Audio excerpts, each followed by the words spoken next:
An elderly man, his trembling hands gripping the counter, tried desperately to hold his ground against the bank's cold indifference. Yet, when all hope seemed lost, an unexpected figure appeared, altering the course of events entirely. What this man did not only saved a life but forced an institution to confront its lack of humanity.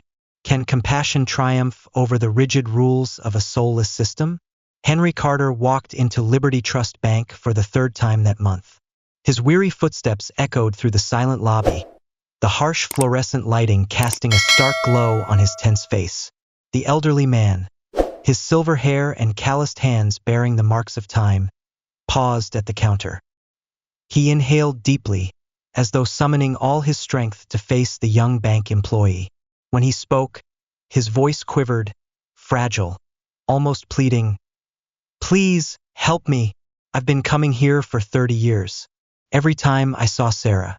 She knows me, she remembers me." But the young teller's eyes held no warmth, only the sterile detachment of someone bound by rules. "Sir, I've told you already 3 times. There are no exceptions," she said, her tone as cold as the glass barrier separating them.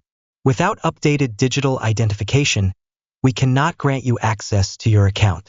Those are the regulations." Other customers watched from a distance, none stepping forward to assist. Henry, struggling to hold on to the last shred of his dignity, reached into his pocket with trembling hands. He pulled out a stack of faded documents. Old utility bills, a worn veteran ID, and a tattered Social Security letter. Offering them to the teller, he hoped they might suffice. But one of the papers slipped from his unsteady grasp, landing on the cold counter with a soft thud. Slowly, Henry bent down to pick up each piece, each document a fragment of his life, now seemingly worthless in the eyes of the indifferent young staff. His voice cracked as he tried to appeal one last time. "Please!" His words faltered, heavy with desperation. "I just need a little of my own money. There's no one else I can turn to. Please." His pleas were met with the unyielding silence of the bank. A security guard approached, his presence a looming shadow over Henry. With a firm push, the elderly man was guided out of the bank, his frail frame collapsing onto the cold pavement outside. The veteran, who had fought through so many battles in life, was now defeated by a heartless system. Henry's trembling hands spread across the concrete like fallen leaves, fragile and defeated. Passers-by hesitated, some stepping closer to help, only to be stopped by the sharp voice of the security guard.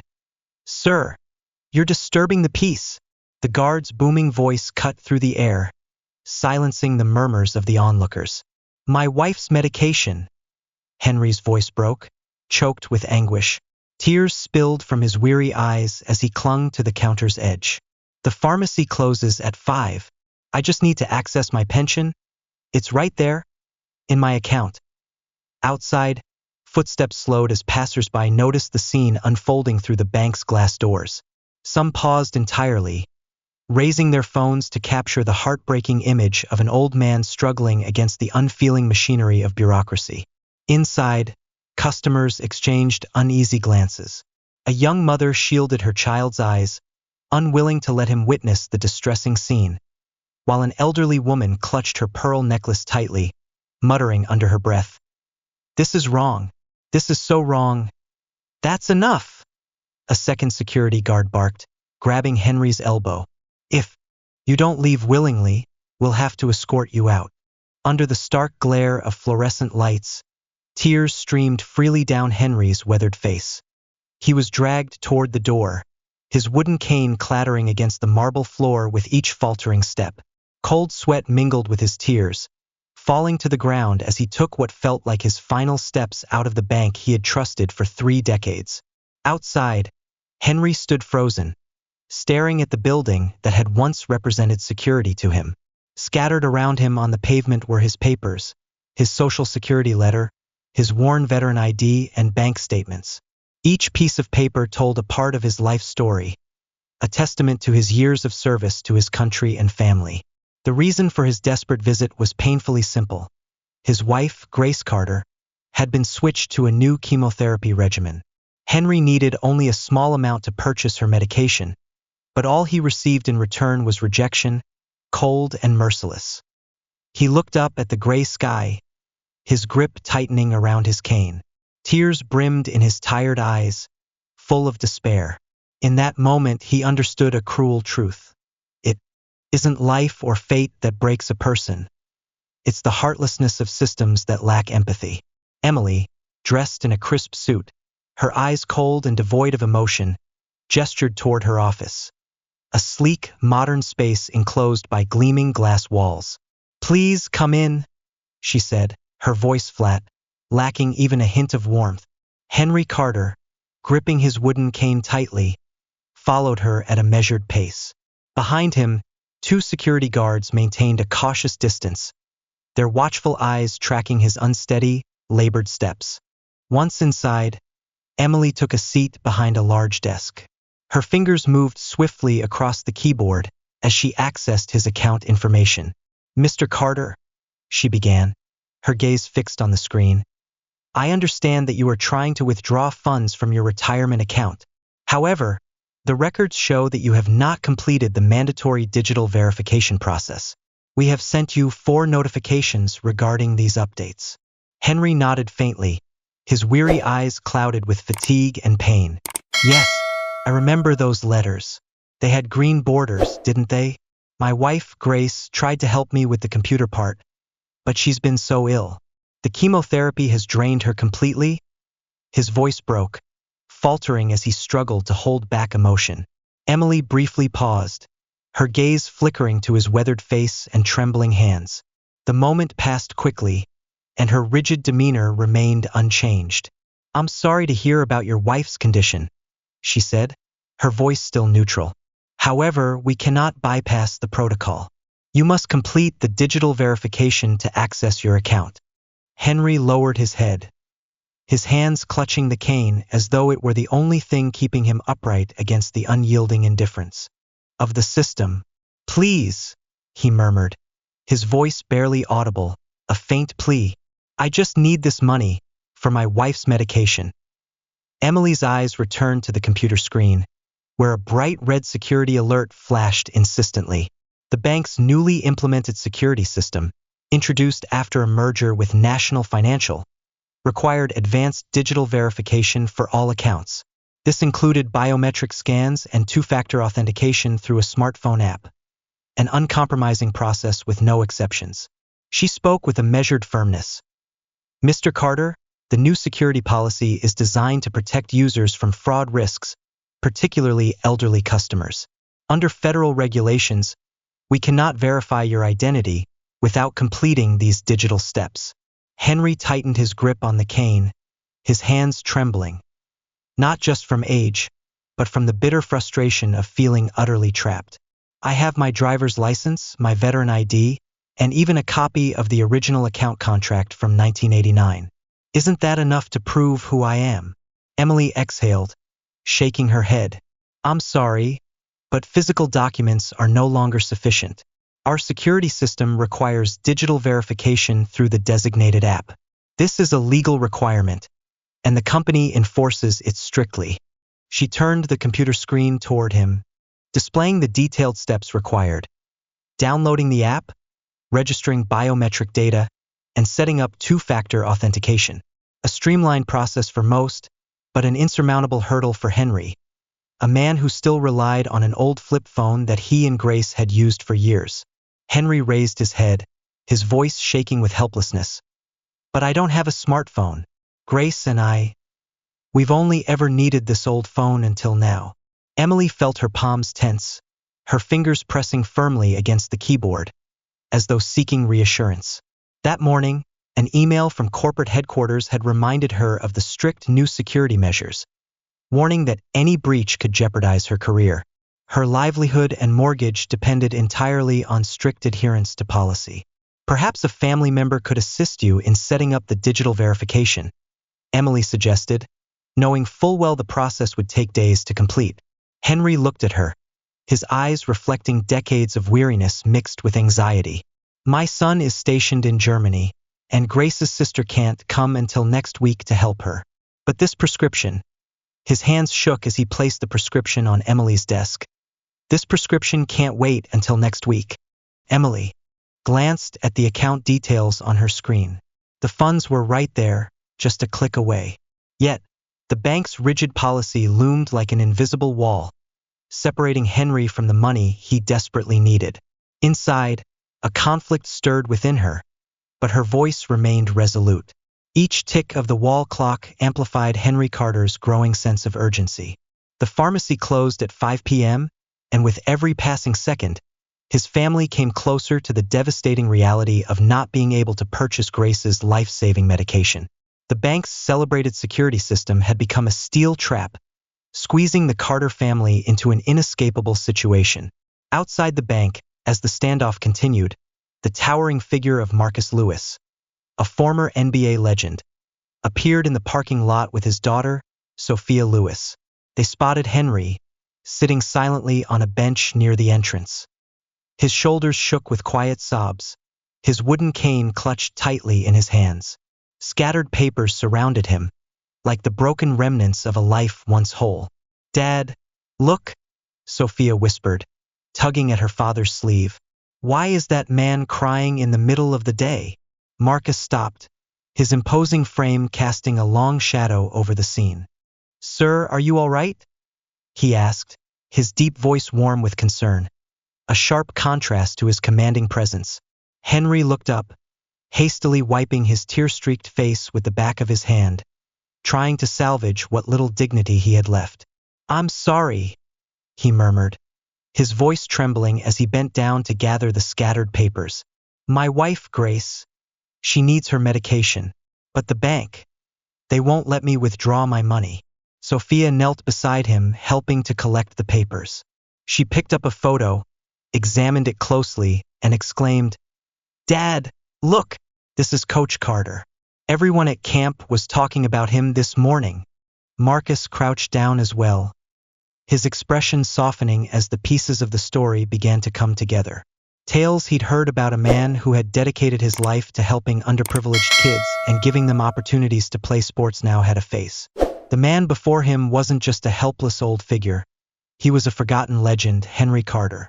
Marcus knelt lower, his gaze filled with compassion. "Coach Carter, don't worry. I'm going to help you. Today, Mrs. Carter won't have to wait a second longer." Henry slowly explained his predicament to Marcus, the bank's rigid digital verification requirements, his inability to comply, and his wife waiting at home for her medication. His voice grew quieter, burdened by the weight of years of loyalty to the bank, only to be treated as a stranger in his time of need. Sophia, still clutching her phone, scrolled through the bank's policy terms. Her brows furrowed, and her voice was sharp with the conviction of youth. "This is ridiculous," she said, her frustration cutting through the air. Marcus nodded slowly, a familiar pain flickering across his face as he remembered his sister, who had lost her battle with cancer. Every word Henry spoke resonated deeply with him. Marcus extended a steady hand, helping Henry to his feet. His grip was firm, reassuring. "Coach Carter, let's go back in there. Sometimes, people need to be reminded that behind every policy is a person." The three of them re-entered the bank. Customers began to take notice, phones raised to capture photos and videos.